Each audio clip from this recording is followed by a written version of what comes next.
Kynect Faur sitting here with Meechie Bravo. The young, pretty legend in the flesh, you know what I mean?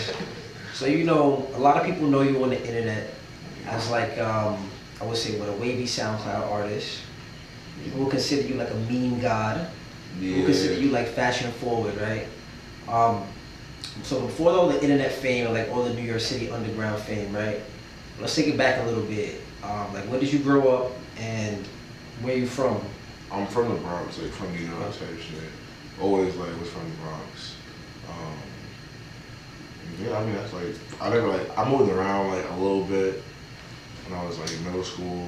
Like moved to Jersey for a couple years, but came back. Like, I never really left the city. Like, I was living over there, but I was always in New York type shit. And I went to school. Like my high school years was like in Jersey, but I still lived here. So it was like I got into like both states type shit. Right. That's where you were like trucking people on the football, on the rugby field. Yeah, that's crazy. I be thinking about that. I'm like, yo, like that was really just 2 years ago. Like, like that was really just like a short ass time ago. Right. So you say you grew up in the Bronx, right? Yeah. I mean, like what year? What year were you born? 2000. 2000. So like, what music were you listening to when you were growing up? Like I would say, like when you were young, maybe like elementary school vibes. Like who were you into? Lil Wayne. Lil Wayne. Like Lil Wayne a lot. I wasn't even into like rap heavy. I was into like mad like rock music and shit. Okay. So like I was like listening to different shit. Paramore was that bitch. I ain't gonna lie. I was fucking with her shit heavy. Mad radio shit to be honest. Like you know, they have a fucking MP like you know. And so I got my MP3. That's when I got like Mad Wayne on the shit, and it was mad like rock music. A lot of rock music. And then pop shit. So I didn't even get into rap until like really like about to go into high school type shit. Okay, got you. So I mean, did any of those early artists, whether it's hip hop or any genre, help influence you to get into music at all, or did that come much later? You would say? Nah, music really came later. A lot of like my inspos, not even like they don't come from like specific style and shit. Just like who they are, and how they like the kind of person they is. That's where most of my inspos come from. Like, if I don't really got music inspo. Okay. It's a lot of like early SoundCloud rappers like Father. Okay.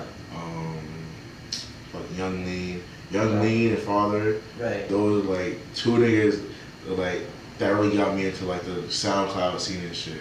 Okay. Tyler's a big inspo, like just being like carefree and not giving a fuck.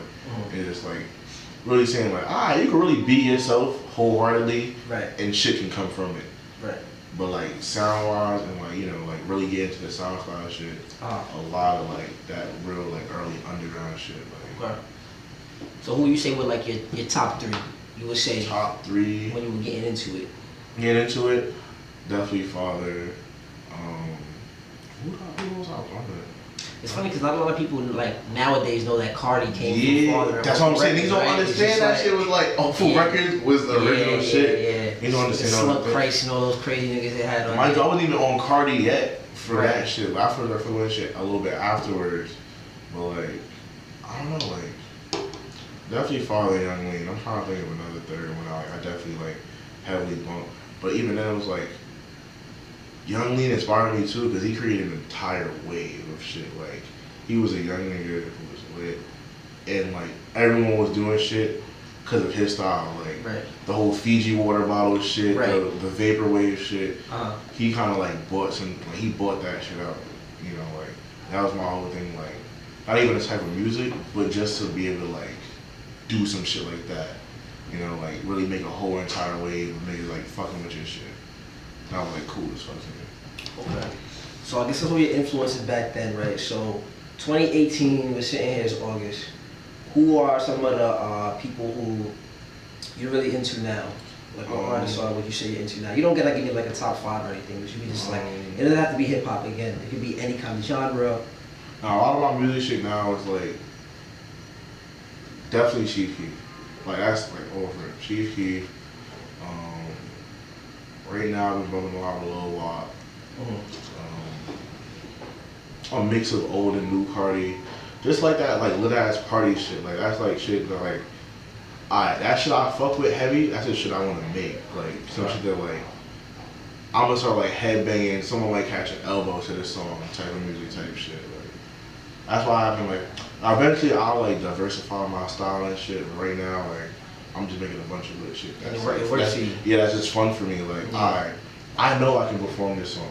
Niggas making songs they can't perform. Like you'll see their performances, like they'll blow up off the song, get a deal off the shit, but don't know how to perform it. Right. So it's like, you know. Super fat. Now, I would like to get back into music a little bit later, but I definitely want to touch on some of the fashion and like your persona a bit, right? Yeah. So you call yourself pretty, you know what I'm saying? I mean, where did that whole thing come from? Pretty, you call yourself a heartthrob as well. What's the name? Heartthrob? I'm trying to remember. But niggas thought I got Heartthrob from Father. But that shit came way before, like the Father shit. So I'm trying to remember exactly where the fuck that shit came from. But I was like, after a while, I started like really fucking with myself. Cause when I was little, like when I made that video, like I used to hate myself, but I used to hate the fuck out of myself. Like I did not want to look the way I looked at all. And then I got completely comfortable with myself. So I'm like, what about yourself did you not made you hate yourself back then? It was just like I was always a big ass kid, so it was like I never fit in and shit. So I just like didn't want to be myself. Like if I could look like someone else, fuck it, I would. But then I got older and I'm like, nah, like fuck that shit. Like I look good. Fuck that. Like I look good. I look better than anybody. Yeah, like I don't give a fuck. And mind you, it's like I'm trying to remember this quote from Black Lightning. It was like the only thing you ever got a choice is to, you know, it's like how you choose to deal with how other people like do shit to you. Like, alright, so if someone called me ugly, that's cool. I look better than you. Regardless if I do or not. I said that and now like your whole argument is invalid. Type shit. Like so it's like even if you fake a bunch of good energy, after a while it kinda like starts settling in. It was like I don't know, like it's kinda forcing yourself, like tricking yourself into believing some shit. After a while, you say that shit for so many times, you put that energy out there, it's gonna manifest itself. Even if you don't believe it for the first like 10 times, a million times, after a while, you admit shit, that shit's gonna come back to you. Now you calling yourself pretty, right? It kind of ties into you wearing like pretty do-rags, right? Yeah. I mean, the do-rag is huge right now. Silkies are huge in New York City. Definitely. All over the country, you see everybody wearing it again. Like, who do you think is really responsible for the resurgence of do-rags? I don't even know, cause like, I was always into do-rags. Like when I was little, so like, before I even had like hair and shit, I always had waves when I was little. Right. So like, do-rags has always been a thing for me. Even though like, when I was little, I hated them. After a while, I started really fucking with them shits. So I can't really jack like who really bought this shit like back for real. But I would really say Ferg, cause like they got a whole line. So it's like he the only one got an actual line of do-rags, you know, besides other motherfuckers. But it's like he real life got like the main do-rag. I would agree with that. I say like, it's Ferg as well. Yeah, like he real life has like the brand that niggas wear and shit. And you know, if it's not that brand, that's, you know, not valid type shit. So yeah, it gotta be them niggas. I'm like, who else was really like heavily like for real rocking the silk? So they talk about do-rags coming back, but they pick like one picture from like certain different like rappers, models and shit rocking a do-rag once. Nah, like that's really these niggas shit. It's a lifestyle. Like, yeah, like this nigga Ferg has not had hair once since I've like seen him come out. He's definitely been wearing do-rags this whole time. So it's like, nigga, got money to invest in a do-rag company. I was lit. So I mean, like some of the biggest rappers won your do-rags, right? I mean, Margiela, I seen wearing a do-rag. That shit still be like surreal as fuck. I think about it, I'm like, yo, like, I just did that. What the fuck? Like, I mean, how did that link up happen? Which one did he get? He got like a purple one or something like that, or? Nah, his man got the purple one. He got the navy blue one and shit. What's the name? That shit happened because at that V-File shit, that boat shit. Yeah. What's the name? Like I'm gonna just like being at the right place at the right time. Cause it was hot as fuck in there. I was like, I gotta go outside. And I originally came in to like give him a do-rag and shit. Right, so you knew he was gonna be there. Was he like on the bill to perform or? Yeah, like so he was like headlining this shit. Okay. And I was supposed to actually pull up with his mans, but the other nigga, like his mans was in Cali, so I couldn't. So I had to figure out another way to get the do-rag to this nigga. Right. Happened to be outside and shit, waiting, you know, trying to cool off and shit. I see these niggas pull up, like him and his camera people. I was gonna try to slide, you know, and finesse it in there. I'm like, fuck it, I caught the last photographer. Right. I was like, yo, add me in the gram real quick. I got this do-rag for Smoothie. I'm trying to get to him. Right. Like, see if we can get it to him, whatever. So I'm like, hot as hell, stressed when I get back inside. And waiting for this thing to come out and shit. And his manager's wearing the purple. It was like towards the end, or was it just like it? No, like when he was first pulling up and shit. Oh, okay. So it was when he first got there. Right, he probably wouldn't have caught him after. Yeah, no, I did actually. That's the crazy part. I actually like, at first I got to do right to his mans, and then you know like I was peeping around like the sideline and shit, seeing who was with him and shit. So I was waiting and shit. I was like, alright, I'm gonna wait till afterwards. They gotta come back after that same side regardless. Wait out and shit, and then slide out perfect timing. Cause I see the dude that was on the stage that was wearing a do-rag, and then you know Smoothie's walking up to him. I'm like, yo, I had two of them. For some reason I never bring two outside, but I'm like, fuck, I bought two out. Right. Perfect, you know, just my luck and shit. What's the name? I asked him like, y'all just want to flip him and shit real quick. Like, he was like, I don't even wear sickies like that. So he just had like the first pick was like with him with the shit off. That was like when he first got it. He was like, he didn't really peep the design on it. Right. And so he didn't really know how wavy it really was. Yeah, and then what's the name? We went out, we was outside the place, you know, he was always outside the event, trying to find some next link and shit. And he like, him and his people come outside.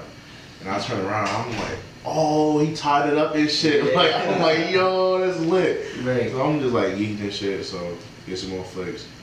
2 days later, I wake up, and then next you know, like, it says like, DM, like, who is sleeping my job? I'm like, I'm not reading this right. I didn't read that, nah.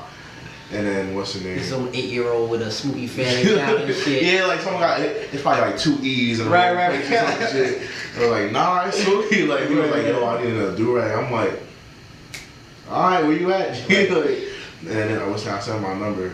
You from the Bronx too, like yeah. I was telling him that's why I think you also fucked with me too. I was like, yo, he lived up like he was from up the block from me. So we probably was like around each other OD and shit. What's it? I'm on 169 and Wash. He was on 169 and something else. Like up the block from me and shit. East Bronx or West Bronx? East Bronx. Okay. That's like the 2-line 5 and shit like that. Okay. Cause West Side they even call him Manhattan. That shit weird. Like the flag, yeah. It's like my Yankee Stadium vibes. More Spanish over there, right? Yeah, but I'm just like, nah. I'm talking about like the heights and shit. Like, okay. To me, that's still the Bronx. So I'm like, regardless, not like still like, it's still the hundreds. The numbers are still the hundreds. Right. I'm jacking up the Bronx still. Right. Like Dykeman is still the Bronx. Like, don't get this wrong. Dykeman is still the Bronx. And like no matter what it is, no matter what it say on Google Maps, it should say Manhattan. No, that shit is uptown. Niggas trying to be fake up. Word, like that was bougie shit. Like my bus from my crib goes straight there. Fuck you mean? Like it's connected.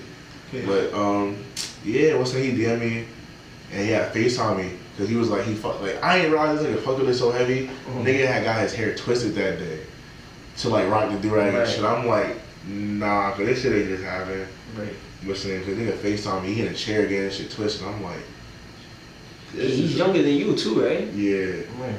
So I'm just like, nah, this shit is tough as fuck. Like niggas really fucking with my shit now. What about anybody else? Anybody else that know that little house phone. Okay. Definitely about, you know, Guap Dad. Of course. Yeah, finna get him in one soon. Okay. D Trinata is coming soon type shit. Asian Dog need to hit my line again, cause like I saw her in the city. You playing Asian. If you see this, like at any point in time, like please DM me. I'm about to make the most fire do-rag and shit. I'm trying to make some like some shit say like 1017 doll, but in like the dazzle and shit across the side, like some rare on it. Some very rare shit. So Asian, if you looking at this, please hit my chat. You know what I'm saying? 917-870-5380. Asian definitely hit my man. Hit my line. And you was featured in Snobbat as well, right? I think I saw that. I was like, okay. Nah, mind you, I'm gonna say Mark's just chilling. I went and bought a slice. Then I checked my phone. I'm like, what is this? Right. Fuck? I'm like, nah, this is lit. Like, my shit's really getting recognition, and I don't even keep it like, cause to me, I be taking shit day by day. Right. So like, I don't really notice the impact of shit that be happening. Like with verified niggas and shit. That shit just came like so normal and shit. So everyone around me peeping that shit is like, oh, this and the third. I'm like, this is every day now. Like, Right. and like I've been telling niggas 2 years straight from sophomore year, like, this shit's gonna be happening. This shit is gonna be happening. Shit's happening, niggas can't believe it. So it's like, I don't even be gassed. I be gassed, but I don't be like, you know, take that shit to the head too much. Right, It's right. like, I knew I was gonna get here. I Right. told myself I'm gonna get here. Right. So now I'm just reaping my benefits of all the hard ass work and shit. People fucking with it. I found something that's like so tough that no matter who you are, you see that shit, you can't deny it. Right. Cause everybody know what do-rags is. Even this guy won't want Like, it. like, you can't deny, like, a do-rag is such a fire thing off rip. Like, a so do-rag is just like, it's a hat, but it's not. And it's shiny as fuck. Right. Cause mind you, niggas be wearing shit like regular headpieces. It's a Like, statement piece. yeah, like at this point it's like some shit that niggas wear to get far, like, matches they fit. Exactly. And now I got some shit that nobody got. Some Right. shit that got designs and all this other fire shit on it. I mean, I've seen hype these white boys in spots rocking silkies but too. it's still not the same, like, I don't know, like, I didn't talk about, like, I hate you, but, Yeah. it's like, so everybody on them shits now, to be honest. It's I mean, like, how do you even start? Like, what made you even say? Worst, I had this idea for so long. I'm surprised that no one took the shit. Like, I was like, when I finally did it, I was like, early junior year, I've been wanting to do that shit. And I was like, I just didn't have like access to like supplies and shit. Right, right. And then I'm just like, fuck it. I found like the most fire, cause little secret, there's a store that sells all these silk ass do-rags. Yeah, I'm getting the exclusive right now Like, too. all this silk do-rags. So like, alright, if you some little nigga that go to my school, I just put you on. You're welcome. Can't go back to that store no more though. So, cause niggas is never gonna have my shit somewhere. Right, right, right. What's the name? But yeah, I was like, I found a store that got them, ordered some patches, made a little test run one. Niggas was fucking with it crazy. I'm like, oh, where y'all like these shits? You know, every time I got money to just get more shit, just added on, made some new ones. And it was just like content for me, just some regular shit. It was tough. And eventually I just started picking up more and more, like, I don't know, I'm trying to think like when this shit like really started like, like, I think I did like a couple, like I made a few of them, took photos, did numbers, then I got Valley Baby in it. And that's when niggas started, the niggas started taking them shit serious. It was like, oh, alright, so this nigga not playing now, like, nigga that's like. It was that period she's running around New York City for a little bit. She was popping up at a few shows and stuff like that. So she was like, while she was out here, I had her online. Cause actually, I think I had her on Twitter. I posted some tweeting and shit. I was like, yo, I'm trying to get you this. Like, what's up? Right. And then she was like, hit my line and shit. And then, does that work for you? Like, when you, what you say is like your rate? Like 50-50, 60-40 success in terms of like when you hit up a celebrity, you hit up an artist? Nowadays, it should be like this regular combo shit. So Yeah, I'm just like, you get responses. Yeah, so now that shit's like, it's odd as fuck. Cause it's like, how niggas be looking at me is how I'll be looking at other niggas, but it should be mutual, and I'll peep it. Cause to me, I still like see myself as a regular ass nigga. I still see myself as the, nobody ass nigga I was before and shit. Just a little bit more numbers and some more fly clothes and shit. Right. Like, nothing really changed and shit. It's just, internet is Toy Records really add to the flyness in the closet. Oh, I'm rocking that shit like every other day. Once you get cold out, I don't take hoodies off. Like, t-shirts are non-existent. Right. I just need a bunch of fly ass hoodies. Right. But like, I don't know, like, shit is